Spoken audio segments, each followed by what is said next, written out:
مفتی صاحب کی بارگاہ میں میرا یہ سوال ہے، اگر سب لوگ ایک دوسرے کے پیچھے نماز پڑھنا شروع کر دیں تو فرقہ واریت تو ختم ہو جائے گی؟ آج کل یہ چورن بیچا جا رہا ہے۔ میں ایک سادہ سوال کر لیتا ہوں۔ پہلی بات، کیا قرآن و حدیث میں کہیں پر یہ موجود ہے حکم کہ اگر سب ایک دوسرے کے پیچھے نمازیں پڑھ لیں تو یہ ختم ہو جائے گا کام؟ کوئی دلیل؟ کہا جی یہ تو نہیں ہے۔ میں نے کہا نہیں ہے نا، تو پھر میری دوسری بات بتائیے۔ اگر کسی بندے کی قراءت ٹھیک نہیں، یعنی وہ قرآن صحیح نہیں پڑھ سکتا، اس کے پیچھے نماز ہو جائے گی؟ بولے نہیں، اس کے پیچھے تو نماز نہیں ہوگی۔ تو میں ایک سادہ بات کہنے لگا ہوں، سارا سمجھ آ جانا چاہیے۔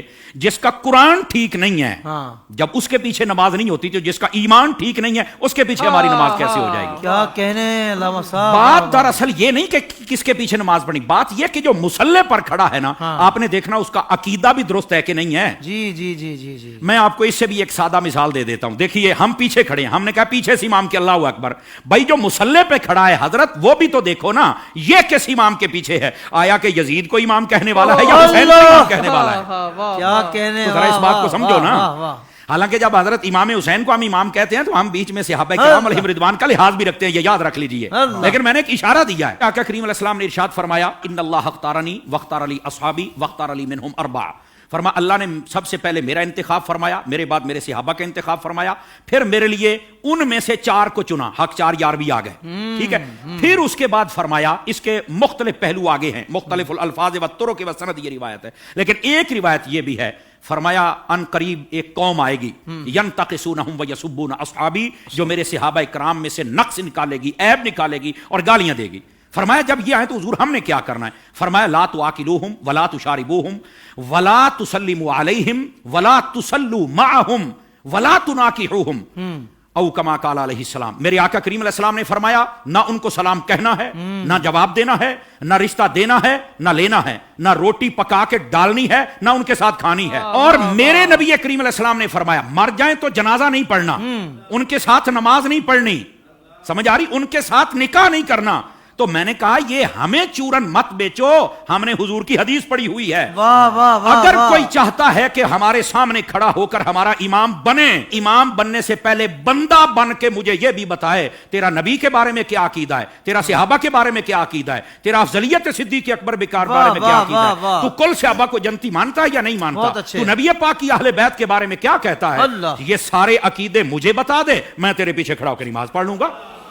کیا کہنے، کیا کہنے۔ ویسے یہ جو نمازوں کا شوق ہے نا، میں صرف اتنی بات بتا دوں بھائی جان، یہ ترمذی شریف میں روایت موجود ہے۔ ایسی روایات جب آتی ہیں تو پھر بیٹھ جاتے ہیں کیڑے مکوڑے، یتیم العلم یزید الفکر، وہ بیٹھ کے کہتے ہیں کہ نہیں یہ یوں نہیں، یہ یوں نہیں، یہ ٹھیک نہیں۔ میں نے کہا حضرت جب آپ کی اصل ہی ٹھیک نہیں تو آپ کو یہ بات کیسے سمجھ آئے گی؟ نبی پاک علیہ السلام تشریف فرما ہے، ایک شخص آ گیا، اس نے کہا حضور فلاں شخص فوت ہو گیا، جنازہ پڑھانا۔ فرمایا ہم نے نہیں پڑھانا اس کا، حالانکہ مشکاہ شریف پڑھ لو، حضور نے فرمایا جب کوئی فوت ہو جائے مجھے بتا کرو، جنازے میں پڑھاؤں گا۔ جی آپ اس بات کا اظہار فرمایا کرتے تھے کہ جنازہ میں نے پڑھانا، میں نے مفہوماً و مختصراً بات سنائی، اس کا جنازہ کیوں نہیں پڑھا؟ جب سوال پوچھا گیا تو آقا کریم علیہ السلام نے فرمایا انہ کان یبغض عثمان ابن عفان، یہ میرے عثمان سے بغض رکھتا ہے۔ جب حضرت عثمان کے بغضی کا جنازہ نہیں پڑھنا تو بتاؤ پھر ابو بکر کے بغضی کا جنازہ ہم کیسے پڑھ لیں؟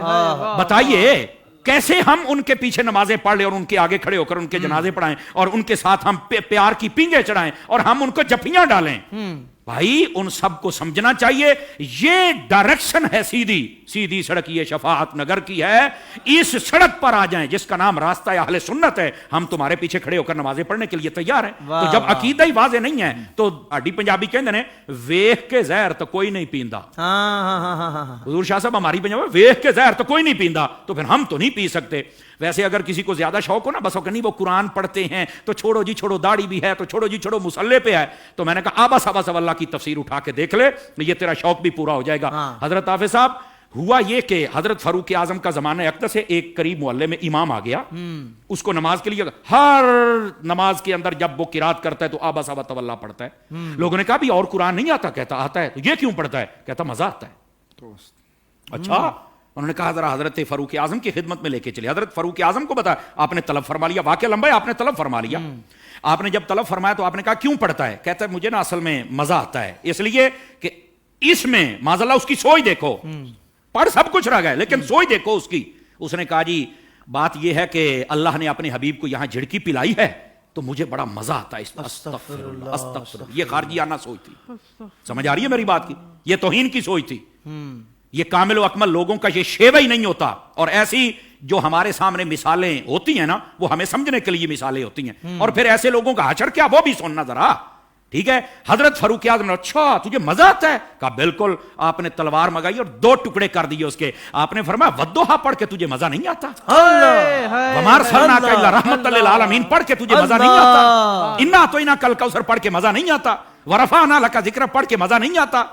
یعنی جو قرآن پڑھ کے دل میں توہین مصطفیٰ کی رکھے جب اس کے پیچھے نہیں ہوتی تو جو سر عام میلاد پر کفر کے فتوے لگائے ان کے پیچھے کیسے ہو جائے گی؟